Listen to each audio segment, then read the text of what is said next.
Hi medias, ஒரு குட்டி mini vlog பார்த்துடலாமா? 2 டேஸ்க்கு முன்னாடி எடுத்த வீடியோங்க. திடீர்னு வந்து திருச்சிக்கு கிளம்பி போகிற மாதிரி ஆயிடுச்சு. எதுக்காகன்னு பார்த்தீங்கன்னா, அண்ணாவோட ஒய்ஃப் இருக்காங்க பார்த்தீங்களா, அவங்களோட கூட பிறந்த தங்கச்சியை வந்து மாப்பிள்ளை வீடு பார்க்க வராங்க.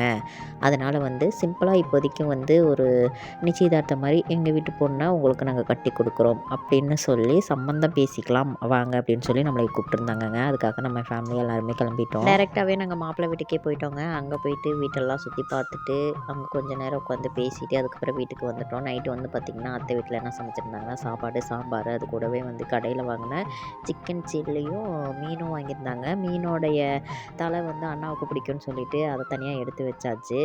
அதுக்கப்புறம் சிக்கன் எனக்கு பிடிக்கும் அப்படின்னு சொல்லிட்டு சிக்கன் சில்லி வாங்கிட்டு வந்திருந்தாங்க. சாப்பிட்டு முடிச்சதுமே கல்யாண பொண்ணு வந்து பார்த்திங்கன்னா மருதாணி அரைச்சி வச்சுருந்தாங்க. சீக்கிரம் சாப்பிட்டு வாங்க, மருதாணி வச்சு விட்றேன் அப்படின்னாங்க. எல்லாருமே கல்யாண பொண்ணு தான் ரெடி பண்ணுவாங்க. இங்கே பார்த்திங்கன்னா கல்யாண பொண்ணு தான் எங்களை எல்லாரையுமே ரெடி பண்ணிகிட்டு இருந்தா. மருதாணி வந்து பார்த்திங்கன்னா வைக்கும்போதே நான் சொன்னேன், நீ என் மேலே பாசம் வச்சுருந்தீங்கன்னா எனக்கு செவக்கும் அப்படின்னு சொல்லியிருந்தேன். அதே போல் வந்து பார்த்திங்கன்னா அவள் வந்து வச்சு ஒரு 10 நிமிஷத்துலேயே வந்து அதை வந்து கழுவிட்டு வந்துட்டா. நான் வந்து பார்த்திங்கன்னா காலையில் வரைக்குமே வச்சுருந்தேன். அவள் என் கையில் காட்டும்போது பார்த்திங்களா, அவங்க மேலே நான் பாசம் வச்சுருக்கேன், அதனால தான் உங்களுக்கு அதிகமாக சிவந்திருக்கு அப்படின்னு சொன்னான். அவங்க எந்திரிச்சதுமே குளிர் ஒன்றும் தாங்கலைங்க. அதனால் வந்து கொஞ்சம் நேரம் வெயில் உட்காரலாம் அப்படின்னு சொல்லிட்டு வீட்டுக்கு பின்னாடி போயிட்டோம். அங்கே வந்து பார்த்திங்கன்னா அத்தை வீட்டில் வந்து முல்லைப்பூ செடி போட்டிருந்தாங்களா, அதில் வந்து நிறையவே பூ பூத்துருந்துச்சுங்க. அப்புறம் தோட்டத்துக்கு போகலான்னு ஒரு பிளானில் இருந்தோம். சரி மாப்பிள்ளை வீடு வந்துடுவாங்க அப்படின்னு சொல்லிட்டு தோட்டத்துக்கு போகலை.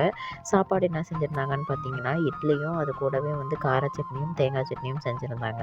இதெல்லாம் தெம்பா சாப்பிட்டுட்டு மறுபடியும் கதை பேசுகிறதுக்காக வீட்டுக்கு பின்னாடி கிளம்பி போயிட்டோங்க. நம்ம வீட்டில் அதிகமாக இருக்கிறத விட வீட்டுக்கு பின்னாடியும் தோட்டத்துலேயும் தான் அதிகமாக இருப்போம். வீடியோ பிடிச்சிருந்தா லைக் பண்ணிக்கோங்க.